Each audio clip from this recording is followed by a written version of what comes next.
So in the previous examples, when we were rationalizing denominators, we always just had one radical term under the denominator, or in the denominator.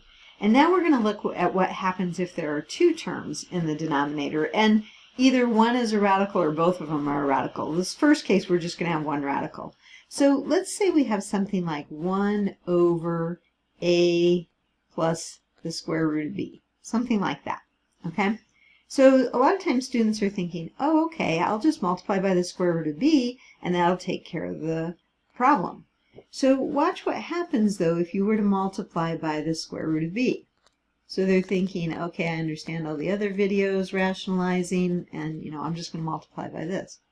Well, what happens is you'd have to put parentheses around that expression in the denominator, and then you'd have to distribute. So you'd get, you'd have the square root of b in the numerator, which would be fine, but then you'd have a times the square root of b plus the square root of b squared. Well, then you'd have the square root of b in the numerator. You'd have a times the square root of b plus b. So you did get rid of the radical on the b, but now a radical popped up over here. And so there's still a radical in the denominator. This doesn't work. I'm sorry if you wrote all that down. But a lot of times that's what students are thinking they can do.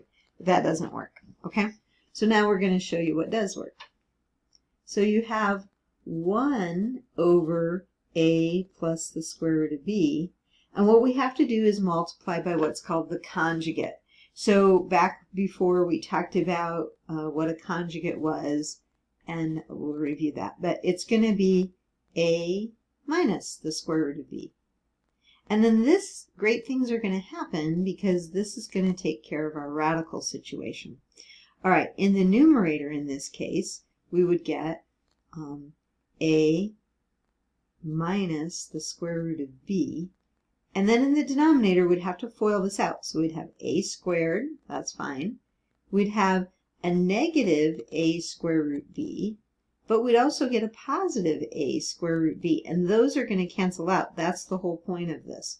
And then you'd have to multiply those together, which would give you negative square root of b squared. Now I'm going to do this all on a real example in a minute, but then you'd have in the numerator a minus the square root of b, and then you'd have this a squared. These would cancel out. See, there's no middle term. That's the beauty.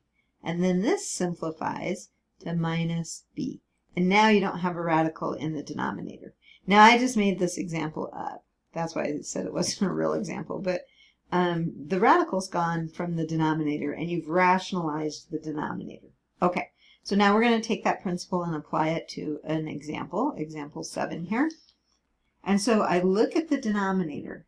That's the problem. There's a radical in that denominator. So I'm going to rewrite it. 3 over 1 minus the square root of 5. And I'm going to multiply by the conjugate. I'm going to put parentheses around the 1 minus square root 5. Okay, so I'm going to multiply by 1 plus the square root of 5. Now remember, it's the conjugate, so it's not exactly the same as what the denominator is. You have to have 1 minus and 1 plus. All right, in the numerator, I'm just going to write 3 times 1 plus the square root of 5. Now you might say, well, why aren't you going to distribute that? There's a reason, and I'll talk about that at the end. So I'm just going to leave it like that. Now, in the denominator, I'm going to multiply this out. Even though we kind of know what's going to happen, I'm going to FOIL it for you. So you get 1 times 1, which is 1. Then you get positive square root 5. But you also get a negative square root 5. That's supposed to happen. So if you multiply it out, you can check and make sure you're doing it right. And then you have the negative square root 5 times the square root of 5. That's going to be a negative square root 25. I'll just write it that way. So you're multiplying those two radicals. That square root 5 times that square root 5. It's going to be negative because you got a negative times a positive. And then 5 times 5 is 25. All right.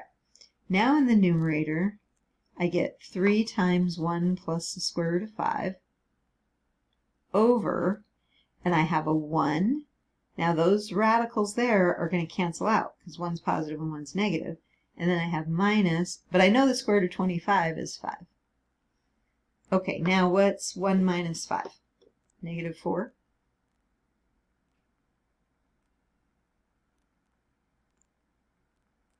I probably wouldn't leave my answer exactly like that. I would probably write it negative, put the negative out to the side. I would leave it 3 times 1 plus the square root of 5 over 4. Now, I told you I would talk about why I didn't distribute the 3.